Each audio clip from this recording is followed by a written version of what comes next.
श्री क्षेत्र कर्दळीवन दत्त संप्रदायातील एक अत्यंत गूढ, दुर्गम आणि तितकेच जागृत तपस्थान, जिथे श्री नृसिंह सरस्वती महाराजांनी 300 वर्षे कठोर तपश्चर्या केली आणि जिथून साक्षात अक्कलकोटचे श्री स्वामी समर्थ महाराज प्रकट झाले.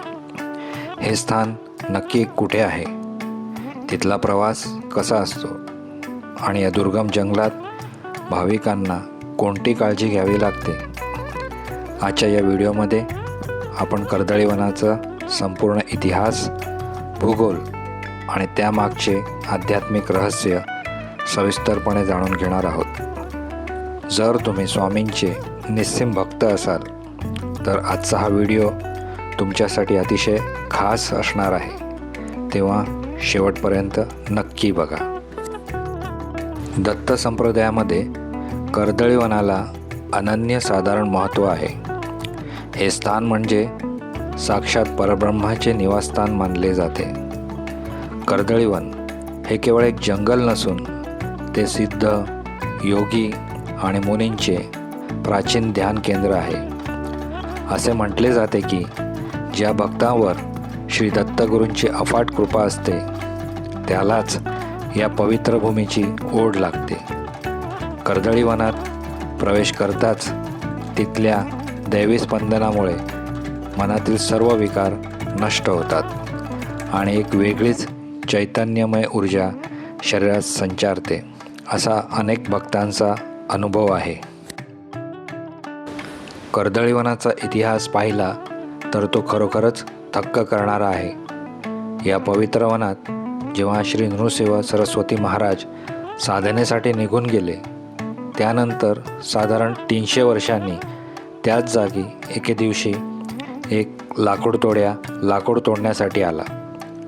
तो ज्या झाडाला तोडण्याचा विचार करत होता त्या झाडाखाली एक मुंग्यांचे वारूळ होते. त्याला कल्पनाही नव्हती की समोर असलेल्या त्या मुंग्यांच्या वारुळात साक्षात परब्रह्म ध्यानस्थ आहेत. त्याने झाडावर कुऱ्हाडीचा घाव घातला, पण तो चुकून त्या वारुळाला बसला. त्याचबरोबर वारुळातून रक्ताची धार बाहेर आली. लाकूडतोड्या घाबरला. तो वारूळ साफ करू लागला. आत पाहतो तर काय, एक तेजस्वी महापुरुष ध्यानस्थ बसलेले दिसले. कुऱ्हाडीचा घाव त्यांच्या मांडीवर लागला होता. लाकूडतोड्या माफी मागू लागला. तेव्हा त्या तेजस्वी महापुरुषाने शांतपणे डोळे उघडले आणि त्याला अभय देत म्हणाले, ही तर ईश्वराची इच्छा होती, यात तुझा काही दोष नाही. ते तेजस्वी महापुरुष म्हणजेच आपले श्री स्वामी समर्थ महाराज. या घटनेनंतरच स्वामी समर्थ महाराज या जगासमोर प्रकट झाले. आजही त्यांच्या चित्रात दिसणारी जखमेची खूण याच प्रसंगाची आठवण करून देते. स्वामींचे हे मूळ प्रकटस्थान अक्क महादेवी गुहेपासून साधारण 6 किलोमीटर अंतरावर आहे. तिथे 5000 वर्षाहून अधिक जुना एक विशाल वडाचा वृक्ष आजही या इतिहासाची साक्ष देतो. हा परिसर इतका घनदाट आहे की भर दुपारीही तिथे सूर्याची किरणे पोचत नाही. अशा या पवित्र स्थानाचे दर्शन मिळणे हे भाग्याचे लक्षण मानले जाते. कर्दळीवनाचा हा प्रवास जितका आध्यात्मिक आहे तितकाच तो शारीरिक परीक्षेचाही आहे.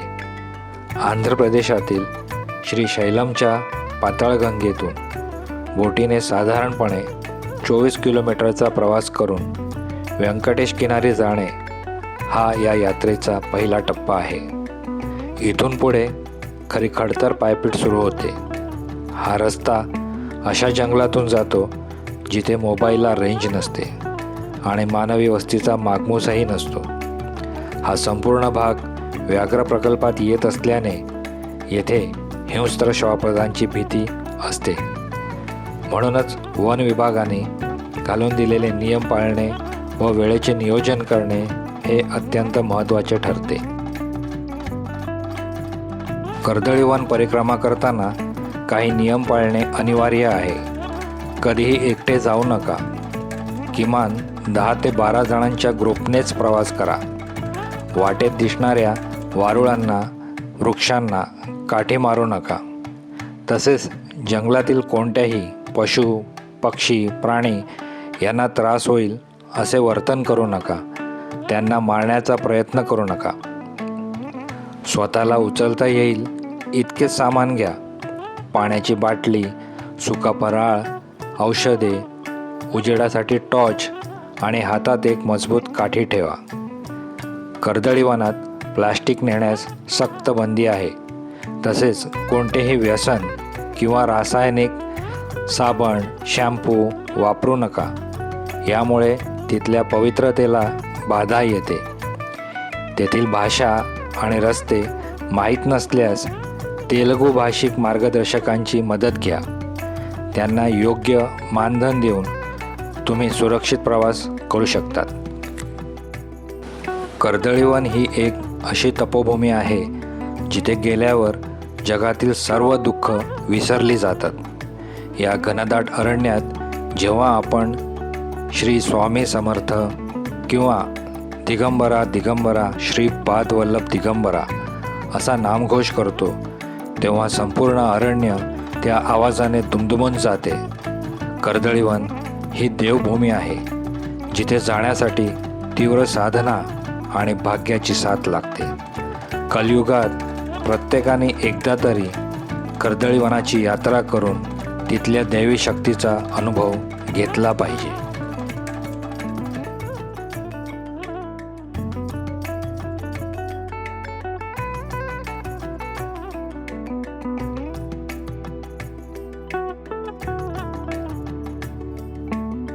तर मित्रांनो, श्री क्षेत्र कर्दळीवनाची ही माहिती तुम्हाला कशी वाटली?